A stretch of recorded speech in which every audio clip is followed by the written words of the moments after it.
السلام علیکم بیسٹ ٹاکس میں خوش آمدید اور میں ہوں اتھرو رضا۔ آج ہم بات کریں گے غیر ملکی فنڈنگ کیس کے بارے میں۔ یہ کیس عمران خان پر کس نے دائر کیا ہے اور اس کیس کی ڈیٹیلز کیا ہیں، آئیے جانتے ہیں۔ تحریک انصاف کے خلاف غیر ملکی فنڈنگ کیس نومبر 2014 سے کبھی الیکشن کمیشن اور کبھی عدالتوں میں زیر التوا رہا ہے۔ یہ کیس الیکشن کمیشن میں سنا جا رہا ہے، جبکہ اس کے مدعی عمران خان کے پرانے دوست اور تحریک انصاف کے بانی کارکن اکبر ایس بابر ہیں۔ غیر ملکی فنڈنگ کیس میں عمران خان کے پرانے دوست اور تحریک انصاف کے بانی رکن اکبر ایس بابر نے تحریک انصاف اور عمران خان پر الزام عائد کیا تھا کہ نہ صرف عمران خان نے پارٹی فنڈز کو اپنے مقصد کے لیے استعمال کیا، بلکہ تحریک انصاف نے الیکشن کمیشن کے قوانین کی خلاف ورزی کرتے ہوئے مختلف ممالک سے بھی رقوم پارٹی فنڈز کے مختلف کھاتوں میں جمع کی۔ اکبر ایس بابر یہ موقف بھی رکھتے ہیں کہ 2011 میں جب تحریک انصاف کے کھاتوں کا اندرونی آڈٹ کیا گیا تو اس میں یہ انکشاف ہوا تھا کہ پارٹی کو غیر قانونی فنڈنگ مہیا ہوئی تھی، لیکن اس رپورٹ کو تحریک انصاف نے منظر عام پر نہیں آنے دیا۔ اکبر ایس بابر کے مطابق امریکن شہری بیری سی اور بھارتی نژاد امریکی شہری دسانج تحریک انصاف کو بین الاقوامی لابنگ کے لیے فنڈز مہیا کرتے رہے ہیں۔ دوسری جانب تحریک انصاف کا موقف ہے کہ یہ اکبر ایس بابر محض ذاتی اناد اور جماعت میں اعلیٰ عہدہ نہ ملنے کے باعث تحریک انصاف پر کیچڑ اچھالنے کی کوشش کر رہا ہے۔ چند ہفتے قبل روزنامہ ڈان نے یہ انکشاف کیا کہ اسٹیٹ بینک آف پاکستان نے الیکشن کمیشن کو ایک رپورٹ جمع کروائی ہے، جس میں انکشاف کیا گیا ہے کہ تحریک انصاف کے پاکستان میں 18 ایسے بینک اکاؤنٹس موجود ہیں جنہیں کبھی ڈکلیئر نہیں کیا گیا،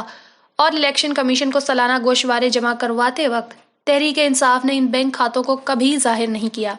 تاہم تحریک انصاف نے اس خبر کو بے بنیاد قرار دیا۔ یہاں یہ یاد دہانی کروانی بے حد ضروری ہے کہ پاکستان کے آئین کے سیکشن 13، جو کہ سیاسی جماعتوں کی فنڈنگ سے متعلق ہے، میں واضح طور پر یہ درج ہے کہ کوئی بھی سیاسی جماعت بیرون ملک ملٹی نیشنل کمپنیوں یا وہاں کے شہریوں اور غیر ملکی حکومت سے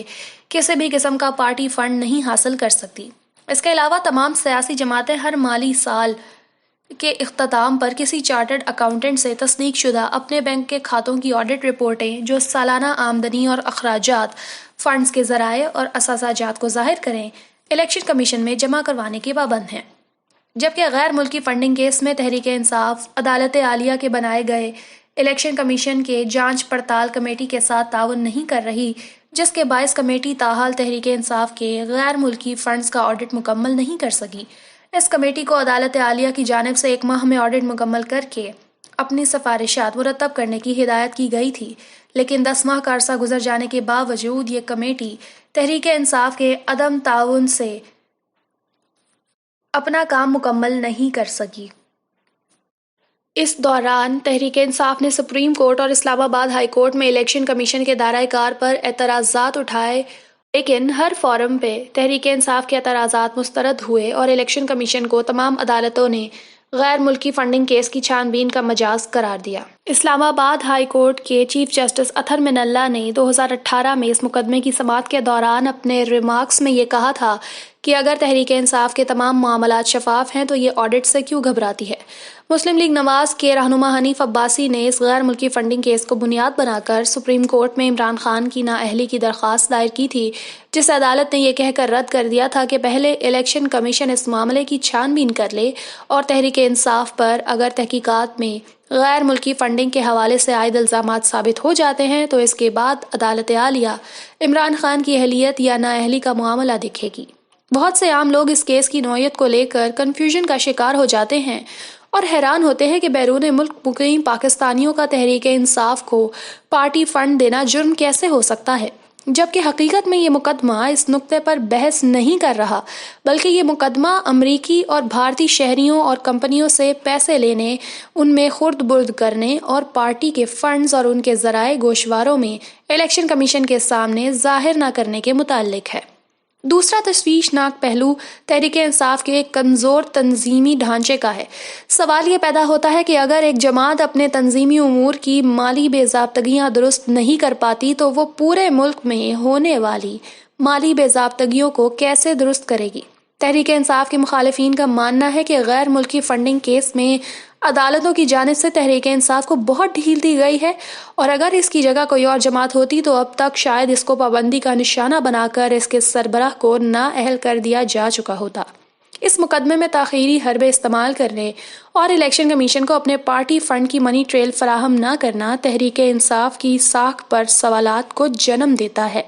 اور تحریک انصاف کو جلد سے جلد اس مقدمے کو منطقی انجام تک پہنچانے کی اشد ضرورت ہے۔ اگر عمران خان اور تحریک انصاف اس مقدمے میں اکبر ایس بابر کے لگائے ہوئے الزامات جھوٹے ثابت کرنے میں کامیاب ہو جاتے ہیں اور اپنے پارٹی فنڈز کی منی ٹریل دینے میں کامیاب ہو جاتے ہیں تو نہ صرف ناقدین کو خفت اٹھانا پڑے گی، بلکہ عمران خان اور تحریک انصاف کے بطور ایماندار رہنما اور شفاف جماعت کے تشخص کو تقویت ملے گی۔ جبکہ اب گزشتہ روز پاکستان تحریک انصاف کے خلاف فارن فنڈنگ کیس میں نیا موڑ آ گیا، جس میں تحریک انصاف نے اپنے پہلے کے قانونی موقف میں تبدیلی کی ہے اور بظاہر اس امر سے اختلاف نہیں کیا کہ پارٹی کو غیر قانونی فنڈنگ ہوئی ہے، بلکہ اس کی توجیہ پیش کی گئی ہے۔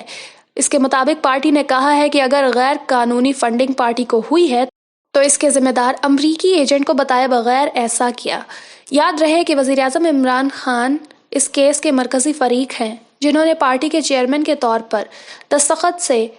2 امریکی آف شور کمپنیاں وجود میں لائیں اور ان کے ذریعے پارٹی کو فنڈنگ ہوئی۔ اس سے تحریک انصاف نے لا تعلقی کا اظہار کرتے ہوئے تمام الزام امریکی ایجنٹ پر ڈال دیا ہے۔ اہم نکتہ یہ ہے کہ پارٹی نے غیر قانونی بیرونی فنڈنگ سے انکار نہیں کیا۔ یاد رہے کہ یہ کیس الیکشن کمیشن میں ابھی بھی سنا جا رہا ہے، جبکہ یہ کیس گزشتہ 6 سالوں سے زیر سماعت ہے، تاہم اب اسے تیز تر بنیادوں پر سنا جا رہا ہے۔